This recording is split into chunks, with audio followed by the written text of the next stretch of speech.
Halo semuanya, kembali lagi bersama saya Michael. Di video kali ini kita akan bahas 3 berita besar di market kripto selama 1 minggu terakhir atau bahkan mungkin dalam 24 jam terakhir ya. Di video kali ini kita akan bahas 3 berita besar itu apa aja dan apakah dari tiga berita besar tersebut bisa mengubah tren market kripto secara tren jangka panjangnya ataupun secara short termnya yang akan kita analisa juga ya. Kembali lagi, kalau teman-teman suka video ini jangan lupa untuk share videonya, like ataupun subscribe. Kita akan langsung masuk aja ke dalam pembahasan. Untuk di video kali ini kita update dulu keadaan market kripto seperti biasa ya. Untuk hari ini market naik sekitar 2,3% ya. Kemarin kita bahas video terakhir ini tentang inflasi. Dan ini kenaikan market kripto ini lumayan ya, 2,3%, artinya mungkin hasil dari inflasi di bulan Juli kemarin cukup positif ya, yang nanti akan kita cek. Bitcoin sekarang berada di level 24.400, Ethereum di 1.898. Kita kalau cek selama 24 jam terakhir di sini beberapa altcoin naiknya signifikan. Ini Anchor lagi naik, wow, 46% ya. Lalu ada Ethereum Classic 12%, ada Lido, XDC, Bitcoin Gold, GNO, Nexo dan lain-lainnya. Apakah masih ada mengalami penurunan? Ada, ini seperti Rose, Phantom, Mina, ApeCoin ini lagi mengalami koreksi, tapi koreksinya sebenarnya tidak terlalu signifikan, ini hanya 1-2% saja ya. Secara Fear and Greed Index bagaimana? Kita lihat, kita kembali lagi ke dalam level Fear ya. Nah, kita akan coba bahas dulu untuk ketiga berita besarnya. Yang pertama yang akan kita bahas ini inflasi ya. Kita kembali lagi ke dalam topik CPI atau inflasi, dimana kita lihat resultnya dulu ya.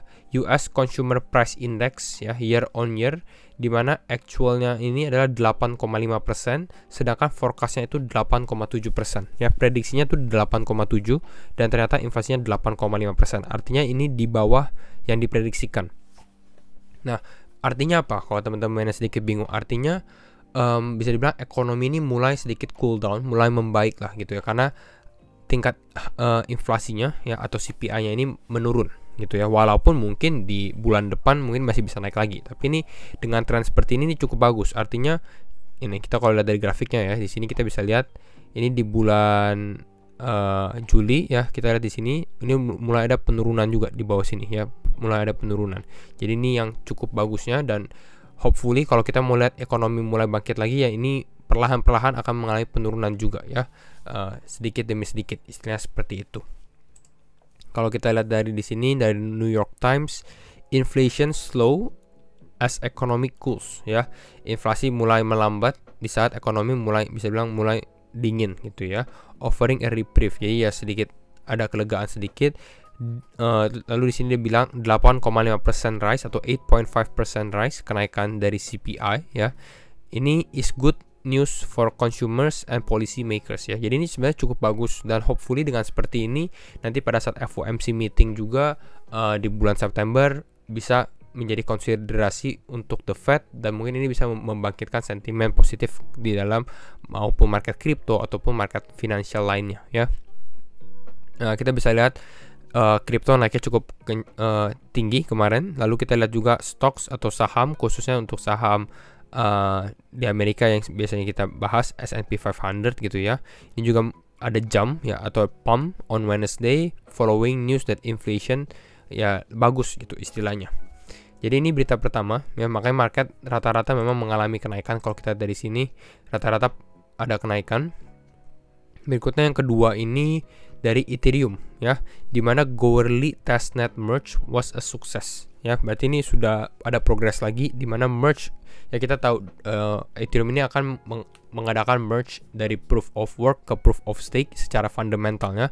Kalau teman-teman yang masih agak bingung itu artinya apa sih merging atau Ethereum 2.0 dan lain-lain, kita ada video khusus menjelaskan tentang hal itu.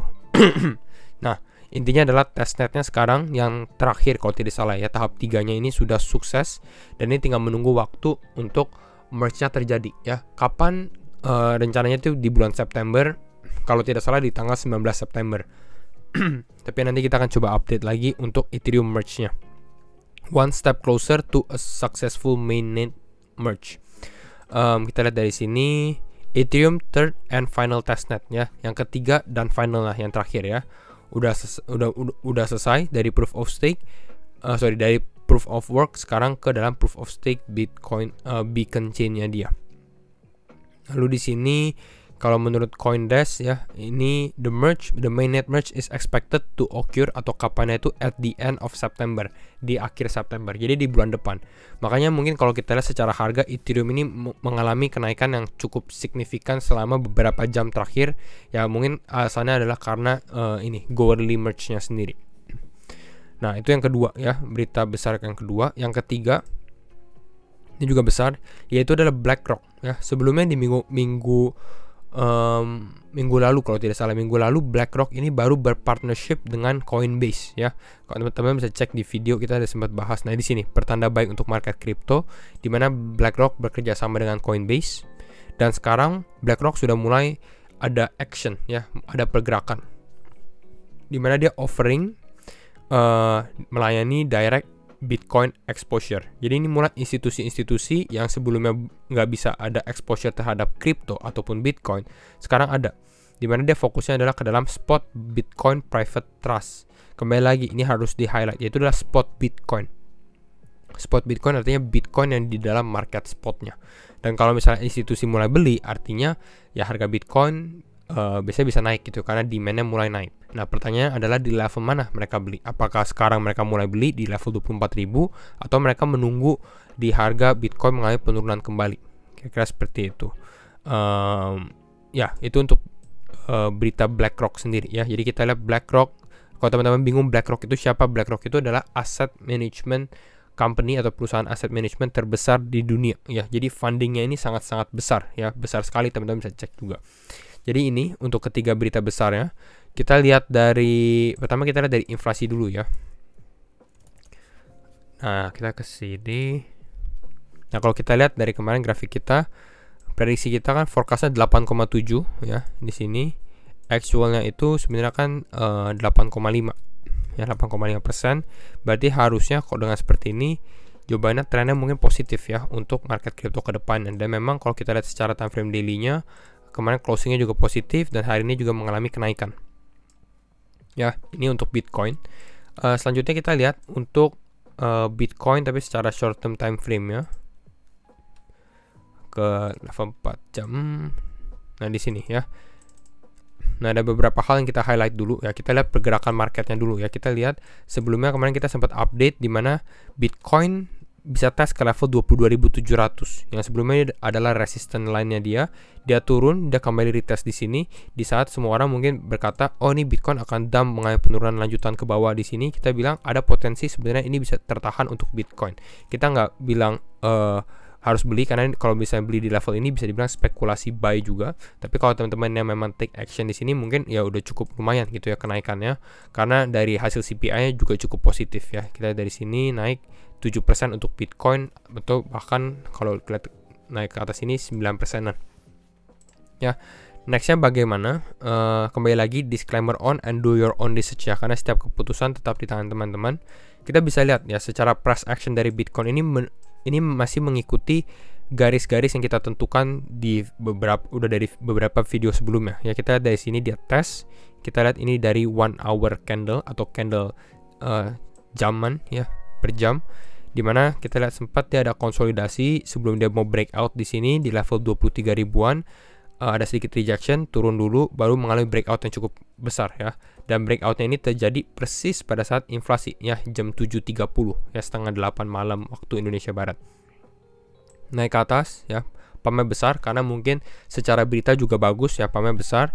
Dan ini hit level resistennya dia di kisaran level 24.200-an ya. Di sini persisnya sebenarnya 24.178 ya. Di sini rejection. Lalu sedikit konsolidasi, kita sempat bahas Bitcoin ada minor support di level 23.800, turun ke bawah ya, nggak kuat support di sini, turun ke bawah, tes kembali ke level 23.600, yang ini sudah kita mention juga berkali-kali, ini menjadi level resistance atau support kuat untuk Bitcoin. Berikutnya dia breakout, naik lagi di sini, rejeksi, kembali lagi ke dalam level 23.800, baru kembali naik ke atas gitu. Kira-kira ini tren untuk price action dari Bitcoin. Nah, yang menariknya apa? Yang menariknya kalau teman-teman lihat secara time frame 4 jam mungkin ya. Di sini kita bisa lihat kita membentuk higher high ya.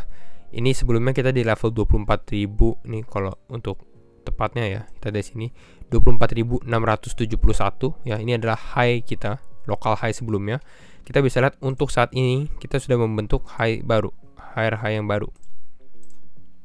Nah ya, yang warna kuning ini di level 24.900. Memang belum sampai 25.000 ya. 25.000 ini untuk sekarang itu adalah level psikologi ya, resisten berikutnya untuk Bitcoin. Untuk saat ini Bitcoin ada sedikit koreksi, dan saya rasa sebenarnya koreksi ini normal ya. Kalau kita lihat untuk sekarang, apakah Bitcoin bisa koreksi terlebih dahulu? Saya lebih memilih untuk Bitcoin koreksi dulu ya, karena ini movementnya ini sebenarnya cukup besar di sini, 10% kenaikan, hampir breakout ke 25.000 tapi tidak berhasil ya. Kalau dia koreksi ke level 24.200 atau mungkin ke level 23.800, ini masih cukup normal gitu ya, dimana dia mengalami pullback dulu dan mulai perlahan-lahan untuk mengalami kenaikan lagi. Istilahnya seperti itu secara price action dari Bitcoin. Tapi intinya adalah karena kita bisa membentuk higher high yang baru di sini, walaupun sebenarnya belum closing candle di candle 4 jam ya. Ya, kalau closing di candle 4 jam lebih kuat lagi di atas higher high ini lebih bagus lagi sebenarnya. Ya, tapi bisa dibilang tren untuk Bitcoin membaik gitu. Jadi ini yang sempat kita mention, mungkin ada kemungkinan untuk Bitcoin kembali tes ke area level 27.000 atau 28.000. Relief rally yang kita nantikan juga untuk Bitcoin ya. Kembali lagi, tapi kalau secara short term ya mungkin koreksi ini masih sangat-sangat normal juga. Jadi ini untuk Bitcoin ya. Kalau kita perhatikan untuk S&P 500 ya, karena kita lihat cek lagi ke sini. Nah, kalau kita lihat XPX di sini, nah ini yang harus sedikit diperhatikan. Karena kita sempat bilang kan di mana level resisten untuk XPX ini berada di level 0,5 Fibonacci. Dan ini kita sudah lihat kemarin kita sempat koreksi, tapi karena kemarin opennya cukup bagus ya, karena hasil inflasi cukup bagus, kita bisa lihat sekarang dia sudah berada di dalam level resistennya juga di sini, persis di level 0,5. Kalau teman-teman yang sedikit bingung mungkin bisa cek di video di sini gitu ya. Kita sempat bahas tentang level 0,5, dan kalau kita seperti ini mungkin S&P 500 masih bisa ada koreksi dulu ya. Nanti kita baru lihat apakah sebenarnya nilai dead cat bounce atau memang benar-benar dia bisa mengalami breakout yang cukup kuat gitu ya. Ya, ini sudah mau menjelang akhir minggu sebenarnya ya. Itu untuk S&P 500. Nextnya kita cek Bitcoin dominance. Bitcoin dominance, altcoin sedikit mengalami penguatan. Kalau kita bisa perhatikan di sini, supportnya perlahan-perlahan sudah melemah ya. Ini support yang cukup kuat, perlahan-perlahan melemah ya, walaupun di sini dia mencoba untuk bertahan. Ini bagus sebenarnya untuk altcoin gitu ya. Ini mungkin kalau ternyata Bitcoin breakout, mungkin altcoin mulai mengalami kenaikan yang lebih dahsyat ya. Tapi kalau saya rasa tunggu dulu, kita lihat 1-2 hari. Kalau misalnya market mulai koreksi, teman-teman mau buy, itu mungkin waktu yang tepat. Untuk sekarang mau take profit untuk trading ya, itu juga kalau teman-teman udah merasa udah ada profit yang cukup. Jadi itu untuk Bitcoin dominance. Terakhir kita cek USDT dominance juga. Nah, kalau USDT dominance ini juga cukup menarik ya, karena kita lihat USDT dominance-nya mulai mengalami pelemahan, dan ini adalah support kuatnya untuk saat ini ya. Ini mulai dari bulan Mei sebenarnya. Lihat dari bulan Mei di sini Bitcoin dominance belum berhasil, USDT dominance belum berhasil turun di bawah level 5,8%-an. Jadi kalau kita mulai breakdown di sini, artinya USDT dominance-nya mulai turun. Ini artinya funds atau ya USDT yang disimpan gitu ya di stablecoin ini mulai mengalami penurunan. Artinya duit-duit yang itu, funding itu sudah mulai digelontorkan ke dalam altcoin ataupun aset-aset kripto lainnya. Jadi ini sebenarnya good news untuk market kripto kalau memang kita berhasil breakdown ya. Ini kita mungkin lihat dalam 1-2 hari ke depan, kalau misalnya dia sudah mulai breakdown, tren berikutnya ini akan cukup menarik gitu ya untuk USDT dominance ataupun market kripto. Selama mungkin ya di bulan Agustus yang tadi kita bilang. Jadi mungkin kira-kira itu dulu untuk analisa market crypto hari ini. Dan kalau misalnya teman-teman suka video ini, jangan lupa untuk share videonya, like ataupun subscribe. Dan sekali lagi, thank you semua for watching, and see you in next video. Bye bye.